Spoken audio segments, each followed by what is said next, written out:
Hello, I am Mudita, and welcome back to Satisfactory. In this save, I'm using a few of the new game modes that have been added with Update 1.2.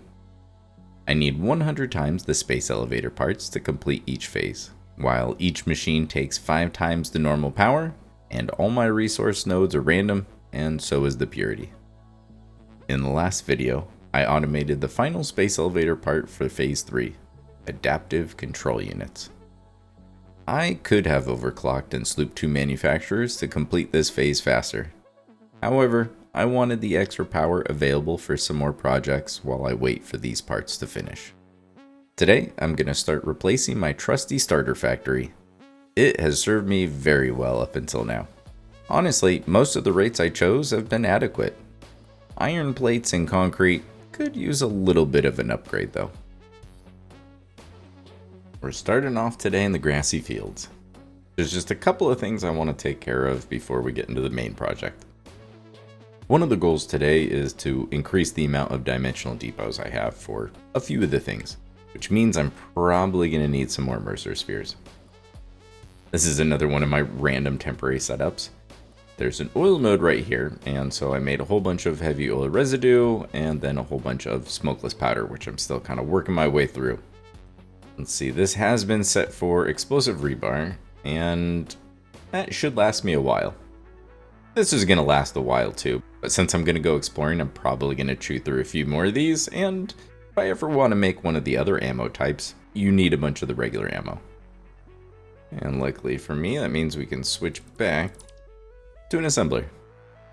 Of course, we gotta sloop and overclock this, since we do need a Mark IV belt. Into there.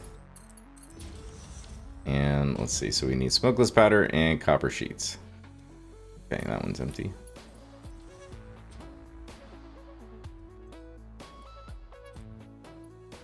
And I'll let her rip. Alright, so at some point I'll probably drop off some more copper sheets, and I'll have a nice big stockpile of rifle ammo. Soon, the starting area is going to start to look a little less busy.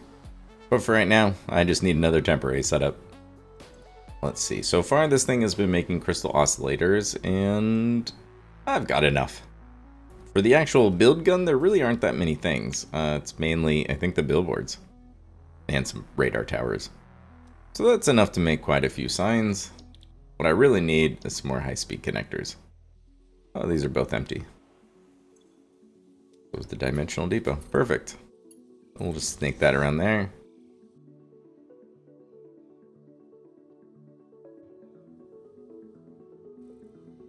And that should be enough to crank out a few hundred. These are another thing I don't need a ton of, but I would like to have a little bit more. With the temporary stuff out of the way, let's dig into the real project. By the end of the video, I want to delete these first 2 rows. As I mentioned, some of the rates have been good. These 2 towers are making 20 rods per minute, and that has never been an issue. I think I've just been sinking the large majority of them. So I'm just going to continue to make 20 a minute of those. Same goes for the reinforced iron plates. I've been making 12 per minute, and that has been fine. I don't see myself using a whole lot more in the last 2 phases, so we'll keep 12. These 2 are probably where I want to make a bit of a change. First up, the iron plates. That has been close to enough, I would say. I'm currently making 30 per minute, but a lot of these blueprints just have so many Mark I belts in there, it is easy to go through just thousands of iron plates. So I'm not going to increase it by a ton, just a little bit. We're going to go with 40 per minute. And this is just an awful way to set up my storage and dimensional depots, so it's definitely going to look different in the new factory. The one that I plan on changing the most is concrete. Right now this is being fed by 1 miner, putting out 270 limestone per minute. And that gives me an output of 90 concrete. A lot of the parts, like wire or cable or the copper sheets, you don't really need that high of production because the large majority of the time, you're not actually using it. Or you're using a very, very small amount. And so with a lot of items, you can get away with a really low production rate, as long as you have a good amount of storage. And that way you have it available when you need it, and then it'll just slowly replenish until the next time. Concrete is the polar opposite for me. I use a ton of it all the time, it feels like. So I want to increase the production and, more importantly, the amount of dimensional depots I have. Alright, if we take a look at the map, for these next few factories, I'm going to be looking for a couple of things. I want to be smart about the nodes that I'm using, and so if I only need, say, 100 ore, I don't want to use a pure node. I want to look for an impure node to take advantage. Even though it costs me more power doing it that way, using a pure node would be more efficient. The nodes and miners are the one thing that I'm just not going to care about power with, because I want to be able to save the pure nodes for the later big projects. So if we're right here, I'm thinking this over here is a great spot, because we've got a couple of limestone nodes, and then we've got a normal node. So even though I could use this pure node, I would much rather take advantage of the normal node, because I need 238, which is more than an impure, and I'm probably not going to run out of iron on the map, let's be honest, or limestone. But that's basically my thought process for these factories going forward. And if I can, I want to pick some of the ones that are kind of out of the way, more along the edge. I'm hoping that that'll make logistics easier in the future if more of the available nodes are in the middle, as opposed to only having the ones on the very outskirts of the map available. And here we are, where we can watch my truck go painfully slow around all of these corners. I do really want to fix these and make them smoother, but just not quite yet.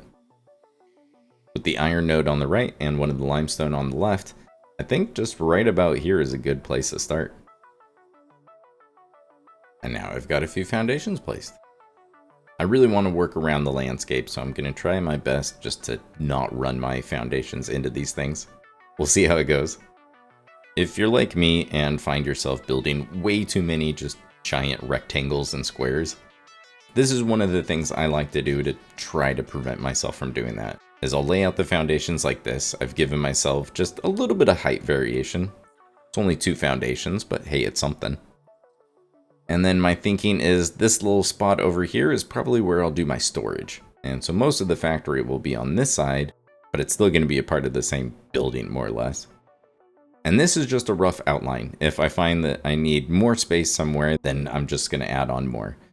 The one thing I would caution against doing, or at least be careful when you do it, is if you try to build the whole outside and then fit the factory inside.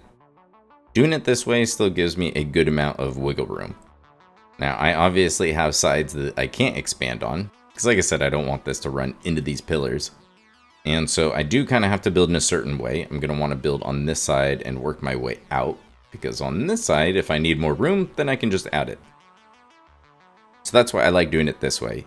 If you decide to actually build a lot of the factory, you know, put the walls around and all that sort of stuff, and then try to fit the machines inside, even after so many hours of playing this game, I still cannot estimate the amount of space this stuff needs. I have no doubt some of you are much better at it than I am. But that would be my tip, is just kind of build out some foundations and don't make it a giant rectangle at first. Give yourself a little height variation to work around. Maybe a few offshoots. Big reason for this extra little piece is just because I want to include the miner. So there's one limestone node, and same with down here. This is going to be the iron node. Go ahead and make this light brown. And for both of the limestone nodes, I'm going to fully overclock them. I'm going to be using this one, and there's one just right around the corner. This one I can only overclock to 200%, because I only have the Mark IV belts, but hey, 480 limestone is pretty good. And limestone is what I'm going to work on first. So like I said, I want to work on the right side and then go out to this side. So this side will be iron. Let's make some concrete over here. So here's the quick little plan. I have them separated because there's really no point in joining up the amount of ore I have. One node puts out 150, the other one 480. I guess to really explain my choice, we should come take a look at the power. Using about 79,000, and I've got about 83. The amount of power that I'm working with is so much higher than when I first built all of my towers over there. I think this is going to be worth it. Let's just break down the math real quick. I came over here so we could take a look. Each of the constructors are so underclocked, they're only using 1.9 megawatts each. 36 of them at 1.9. 68.4. That's pretty good. But at default, this would need exactly 6 at a default rate of 20 megawatts apiece. So don't get me wrong, I am saving almost half, but I'm placing 36 machines instead of 6 machines to save almost 52 megawatts. Now that I'm producing over 80,000 megawatts, I feel like this is a good time to kind of go back, and now I can kind of scale down. I don't need this many machines. Don't get me wrong, the power savings is good and it adds up, but I think my PC might be really happy if I start swapping some of these out for fewer machines. Alright, so now back over here, if we take a look at the spreadsheet again real quick, I'm not going to do the crazy underclocking I have been, at least for these sorts of projects. When I need to scale up things for the space elevator parts and stuff like that, I'm probably still going to massively underclock. Don't worry, I'm sure I'll still build plenty of underclock towers. But for the permanent ones, I'm just going to go with very minor underclocking. So for the impure limestone node, when it says I need 3 1/3 machines, I'm just going to place 4. I need 10 2/3 machines for the other node, so for that one, 12 is going to be an easy number to work with. Alright, so for this, I actually think I want to spin this around. Okay, that gives me just a little bit more space. So if I need 4 constructors, let's bring it in a little bit so that I don't have to go right to the edge.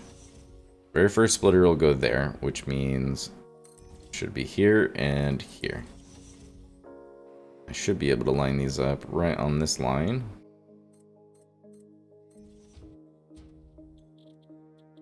Good old concrete. Alright, so since I know the incoming amounts, we're dealing with 150 ore. We're going to use 4 machines. Default rate is 45 limestone per machine. Multiply by 100. 83 1/3. So each one will output 12.5. Alright, and as far as the output, let's figure out where the rest of these machines are going. So if that node is over there, I think we'll just have the line come through this little gap. Plug in right around here. Well, I need 12, and I don't really want to do just one giant row. I could just have 2 sets of machines and just have them face each other, either the inputs or the outputs, wouldn't really matter. But I have another idea. That right on the line, we'll go 1 foundation in, and then let's do 6. Let's set this recipe before I forget. This one we're dealing with 480 limestone. And I'm going to do 12 machines, 45 times 100. Close, but not quite the same clock speed. Okay, so here are the first 6, and that's going to be really easy. 1 splitter here, 1 splitter here, and then 1 splitter there. Now if I go up just 2 foundations, is that going to give me enough of a gap? I think that might cut off the very top of the light, but I think I'm okay with that. Switch this to grit metal. And let's just add a platform right above these ones.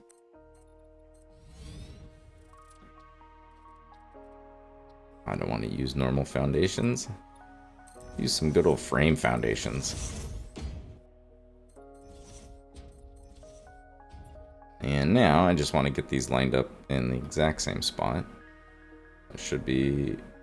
Yep, that looks good. And now this load balancing is exactly the same. So 1 here and 1 there. 1 in the middle. And now I just need 1 more up here. Split between the 2 floors. And I think... Let's just bring it right to the edge of the foundation.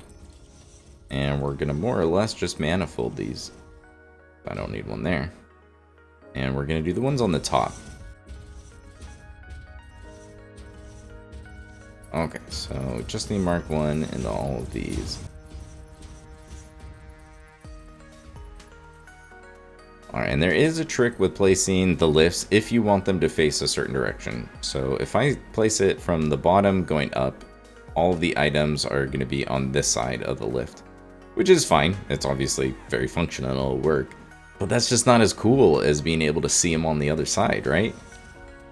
They're going to be kind of hidden. So instead, what I want to do is take a belt from here, drag it to the edge, place it. And now, if I connect to the top first and go down, now the items will be showing on this side. But what I like to do is replace this because I don't want that little thing there. And I like to make sure that it's connected to the lift. In total, this is going to be making 210 concrete. So we'll just use Mark III for these. And we can't forget the ones here on the bottom. Those I'm just going to drag a lift straight down. Unfortunately, since both of the directions are facing that way, I don't really get an option of spinning this thing around. Or at least that I know of. Whether you go from top down or from the bottom up, they both end up looking exactly the same. Which I would have liked to have that part spin around. But without using floor holes, I don't really know of a way to do that. And that's pretty much all I need to do for the concrete.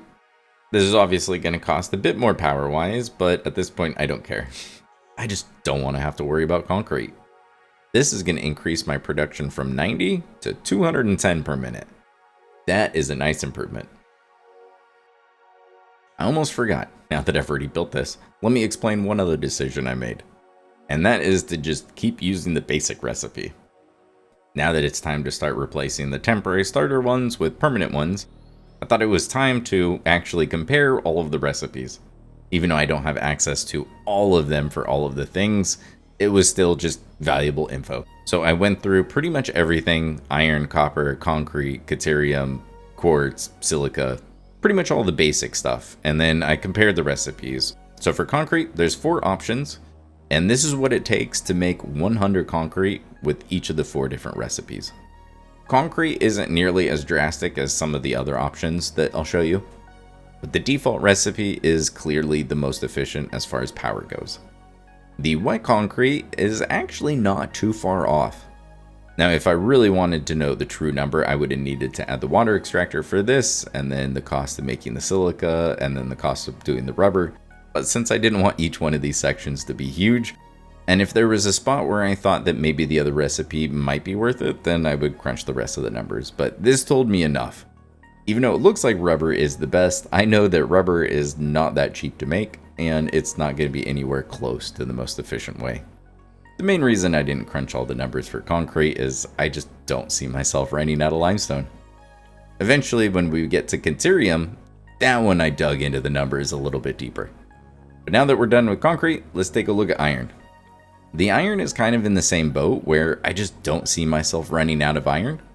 If I was concerned about the amount of ore, then maybe I would actually have to consider some of the other ones. But the default one is by far the best on power. The next closest is iron alloy ingot, but I really don't want to have to include copper to make iron. The other way around, including iron to make copper, that's a different story. Here's the spreadsheet for the iron side of the factory. I'm going to be making plates, rods, and the reinforced iron plates. If I remember, I'll tell you why I included the modular frames in the next factory instead of this one. I need to split this iron up into the 3 different parts, and in fact I actually want to split it 4 different ways. So I'm going to be using this space down here for the load balancing, then we'll start doing the actual manufacturing up here. To get this spacing right, I'm going to say that this right here is going to be a walkway, and that'll separate the 2 halves of the factory here. Which means I think we're going to add on just a little bit more to this side. I'm going to give myself 1 foundation of a gap between the walkway and the machines, just because the arms for the constructor kind of overhang a little bit. Now I can take 2 smelters, and then 2 constructors. These first machines are going to be making the iron plates. Since I want to make 40, both of these constructors are going to be at 100%. Each constructor needs 30 ingots to make those 20, so both of these smelters are also going to be at 100%.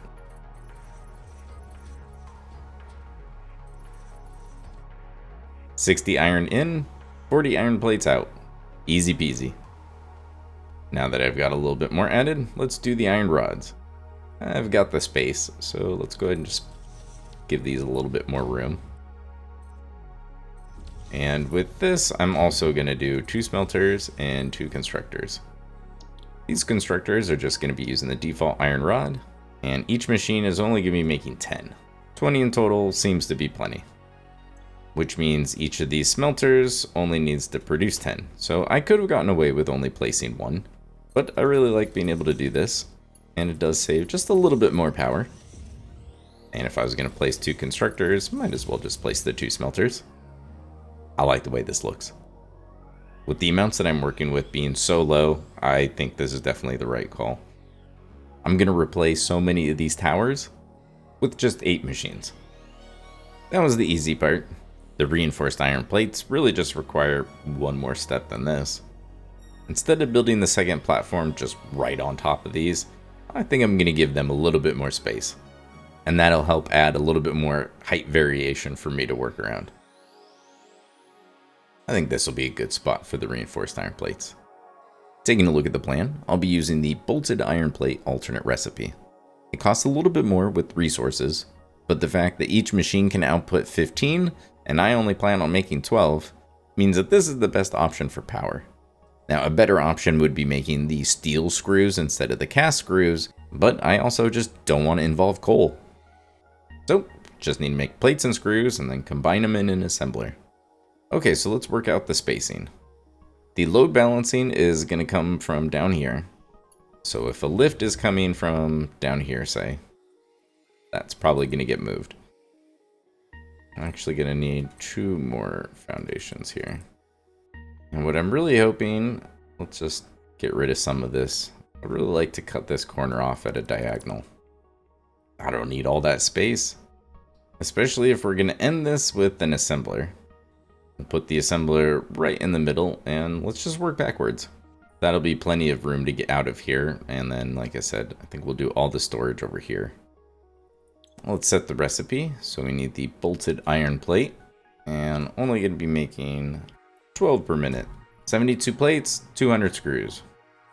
For the screws, I need exactly 4 constructors, and for the plates, I need 3.6. So I'm going to place 4 for each. Let's go ahead and line this up, and I think we'll line it up right there.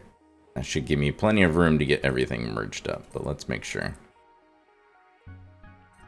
Group up those there, and then that one there.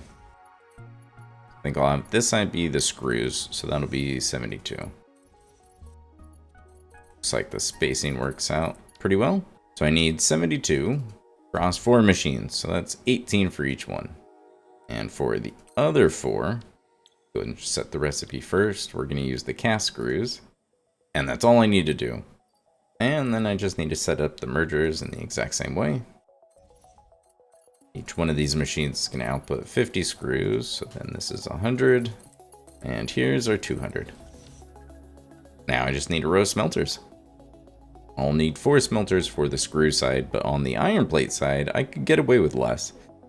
But I'm just going to place all 8. Because I really like when they just directly feed one into the other. Gave myself enough room to at least put a little bit of it on display. And now I can make it easy on myself and just look at these machines. So now 12.5, so that means these need to output 12.5. It's the first 4, and then the other 4 are each going to be 27. I guess I had the 2 backwards. I was going to need 4 smelters for the iron plates, not the screws. Alright, and then load balancing on this side should be pretty simple.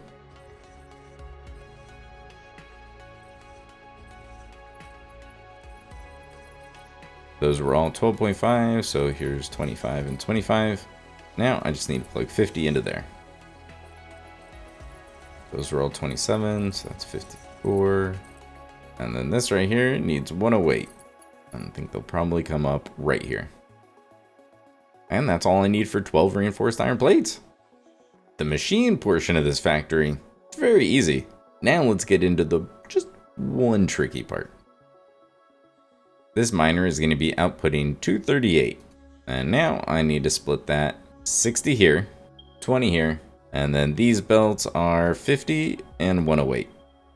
You know what that means? Time for another diagram.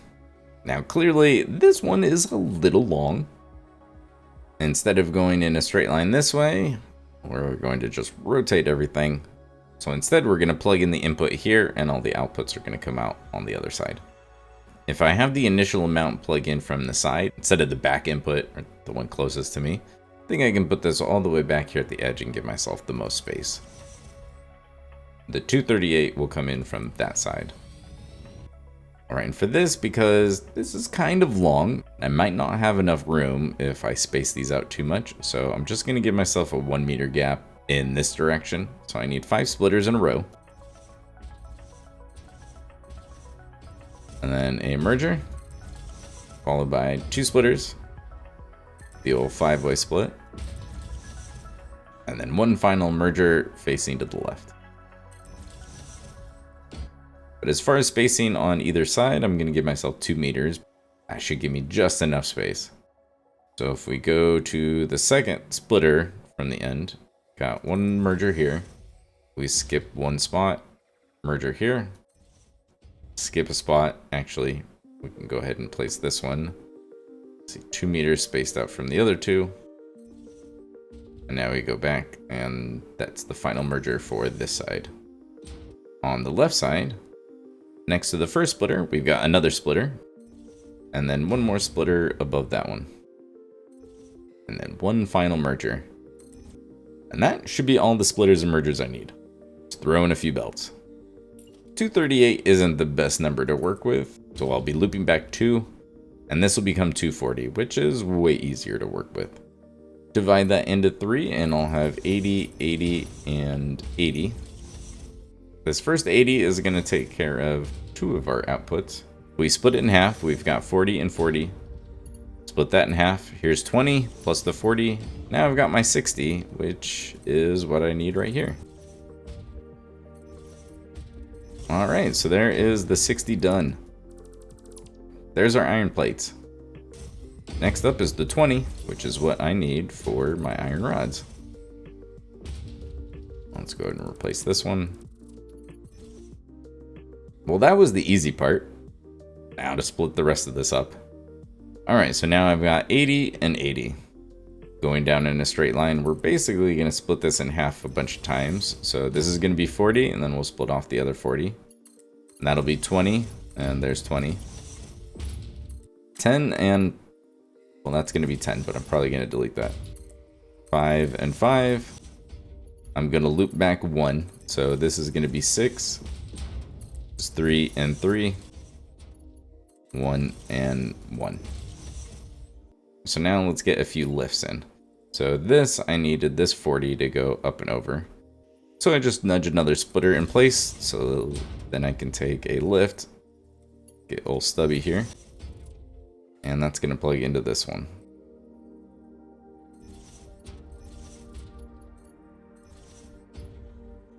All right, so here's 40, and this is going to be 10. So to make this,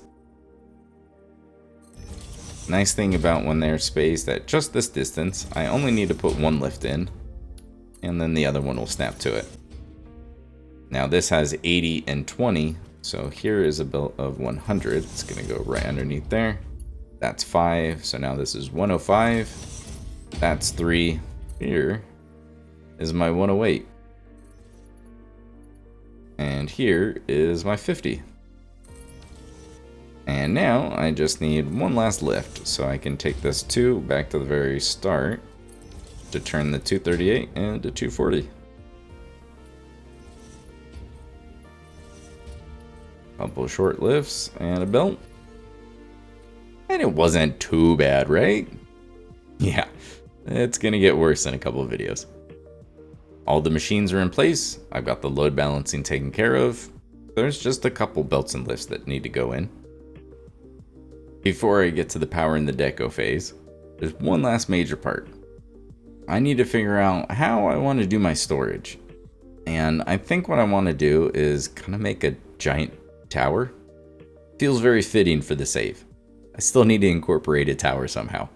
So something like this, depending on what I'm storing, kind of dictates how many of these I want. For concrete, I'm going to do a whole lot more. But for things like reinforced iron plates, I think just 3 of them is probably going to be enough upload speed. But for the concrete, I came up with this beast that I can't even show you because I don't have the parts. Well, let me cheat and just take a quick trip back home. I'm going to need to actually go get more, but just for right now, which I'm probably going to need to replace these at least for the concrete. There we go. Now I can show you this monstrosity. My 8 storage with depots.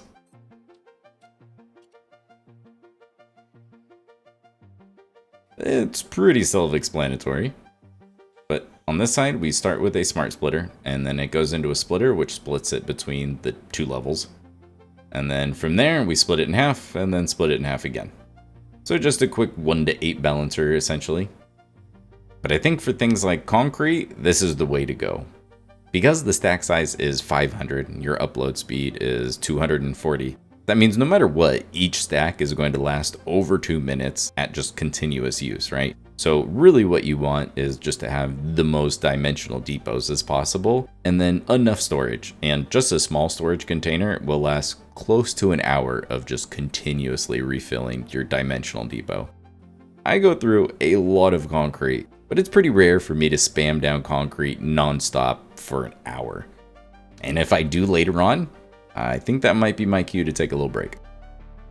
And speaking of, I think I need to go place a couple of those dimensional depots back on the concrete so that I can actually decorate this, or else I'm going to run out pretty quick. And speaking of Mercer spheres, I'm just going to have to end up going exploring for a little while and find some more. It doesn't tell you where, but if you look at your radar towers on the map, it will at least tell me some useful information. There's still 9 Mercer spheres and 5 hard drives. I did a pretty good job in the desert. There is just 1 hidden Mercer sphere somewhere I need to go find. I think I'll probably skip that area. And now that I have the rifle, I feel a lot better about heading towards the middle of the map. So that's probably where I'm going to focus this time. And since there's lots of giant spooky spiders, I think I'll go ahead and just skip through that. Welcome back to the new basic iron and concrete factory. The save is currently at 184 hours and 13 minutes.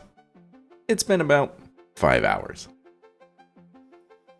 Normally, there's some sort of external part to go take a look at first, but with this one, everything's enclosed. So let's start the tour right at the beginning. Pretty basic entrance, but hey, got some birds to greet you. Once we make our way up the stairs, it's the window on the left, and then we've got the iron miner on the right. So if we go through this door, we've got an elevator that isn't on because this factory doesn't have power yet. But once the factory's on, then you can use it. And here's all of our load balancing. I wanted to switch things up and use a couple different materials. I thought this would be a good place to use the asphalt. And instead of using windows, I just use the frame walls because that'll also let the conveyors just pass straight through. And then once we get to the manufacturing part, then I switch to the coated concrete. If we make our way back to the main hallway and go to the other side, we've got the first section of concrete. And this little walkway will take us to the back where the miner is. I thought it would be nice to have things a little bit more sectioned off this way. Back out to the main hallway, I decided to just use glass foundation so at least I get a bunch of the light coming through. And now we've got some more stairs to take us up to the second level. Here is where I decided to try to spruce things up a little bit and fill in the empty areas. Here we've got the plates and the rods, and here's the first bit of storage. So the rods will come around and they actually go to the second bit over here. And the reinforced iron plates that are coming from above, those drop down. For both of those parts, they first go into a smart splitter. And then that way, once everything fills up, then I'll be able to send the overflow into a merger. But we'll get to that in a second. There hasn't been a time where I needed to essentially raid my inventory for rods or reinforced iron plates. I just haven't gone through a ton of those. But since I'm making both of these in not really the highest quantities, I want to have a decent sized buffer. So that's why I just went with 2 of the industrial storage containers and then 2 industrial depots. There was just some empty room here, so I added some pillars and lights. It's nothing special, but I like the way that it breaks up the room. Now the iron plates go out this way, and they skip all of these because those are going to go outside. Just like the concrete. So if we head out this way, we can see the massive amount of storage I decided to use for both the iron plates and the concrete. Oh, it's awesome, isn't it? Alright, so at the bottom we've got the iron plates. Those do the same thing. We go into a smart splitter, and then that way the overflow will head onto the sink there in the back corner. But first, it's going to fill up the 8 storage containers and the 8 dimensional depots I have. When I start placing those tower blueprints, I can go through iron plates so quickly. This is going to be a huge improvement. And then when we get to the concrete, I decided to double it, because I don't think you can ever really have too many dimensional depots for concrete. 1 blueprint for the iron plates, and then we've got 2 for the concrete. So the concrete belt is coming up through here, and then it comes out and into a smart splitter so that the overflow can then group up with everything else and go to the sink. But then I have this set, so it's any and any to the right. So it'll evenly split between the 2 blueprints, and then they go into their 8-way splits. Since this got so tall, I thought it would be fun to add a wall-mounted floodlight there at the top, which gave me another excuse to use my silly little beam blueprint that has both the light control panel and the power switch. When I got up here, I really just couldn't decide how I wanted to close off this whole thing, especially with all the different angles I decided to add with this face right here. And then I realized I don't actually have to put a roof on it if I don't want to. I could just leave this final floor just out in the open. It looks kind of cool. I like the way everything is laid out, so why not just show it off? Having the power towers on my road blueprint is coming in real handy. This is so close I could have just used the normal connection and connected that straight to the wall if I wanted to, but I like the power towers. Unfortunately, I couldn't really find a good spot in the factory that would let me go from the bottom all the way to the top, so I ended up putting 2 elevators in there. And if we look at the build menu and the power consumption, this wasn't really the smartest decision. Both the elevators, the floodlights, and the street lights that I have, let's be honest, it is kind of wasteful, and it does add up. But you know what they say, it's the rule of cool. Once I decided I was going to leave the top open, I knew I was going to put some floodlights up here, and I tried to figure out a way to not use 2 elevators or use elevators at all, but I just didn't really like the way that the stairs were going to look. Even with the extra waste of the elevators and the floodlights, in the grand scheme of things, this factory isn't actually going to use all that much power. And since this one is actually permanent, I want to be proud of it every time I drive by in a train or a truck. I promise next time I'll use another color than just black and white. It's that time. One last check on the power grid and we're looking good. So let's start the stopwatch.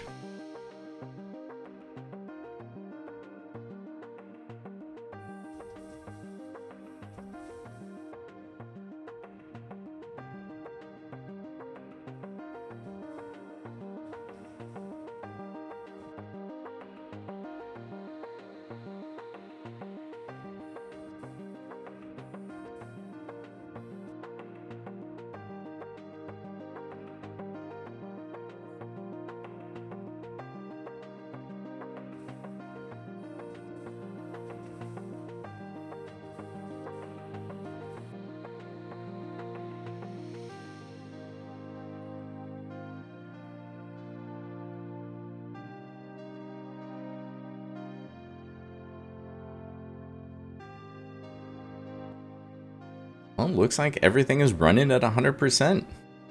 That's the overflow, so that one's going to show 0 for quite a while. I've got my 40 per minute plates. This one's probably going to bounce around a little bit, but it looks like we're pretty much right at 210. And we've got 20 rods and 12 reinforced iron plates. Fantastic. I don't know why, but I love this silly tower. With this tower up though, now I can head back to the main area, start cleaning up some stuff. Now that the replacement is up and running, I can finally start deleting these. Like every good temporary factory, this has lasted way longer than I anticipated. It always feels good to finally get rid of my starter factory. I'm also going to end up freeing up all of these nodes again. Eventually I'll replace my quartz and silica and this copper. Well, let's go ahead and just fast forward through this and I'll show you what it looks like all cleaned up. I'm probably going to have to run over to my trash can quite a few times here. Starting to build up quite a supply. But for the things I just replaced, I'm going to set those aside and then take them over to the new factory because I've got real good upload speed for everything over there. Oh, look at all that space. I can actually see my plastic and rubber factory now. Placing all those dimensional depots made me realize I needed a few more sand fluctuators. Sinking all the extras that I couldn't fit in storage and all of that ore that I had laying around, it got me a few sink points. We're getting up there.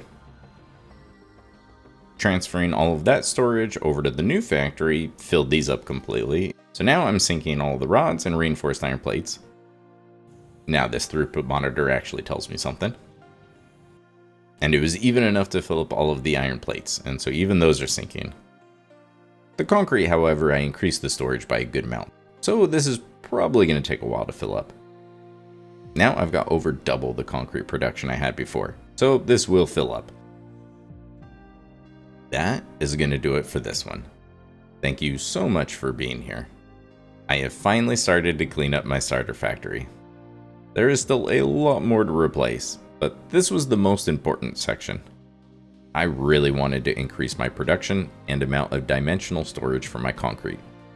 This will make building all my future factories a little smoother. And speaking of future factories, I'm going to continue replacing my starter towers. The basic copper parts and modular frames are up next. So look forward to that, and thanks for watching.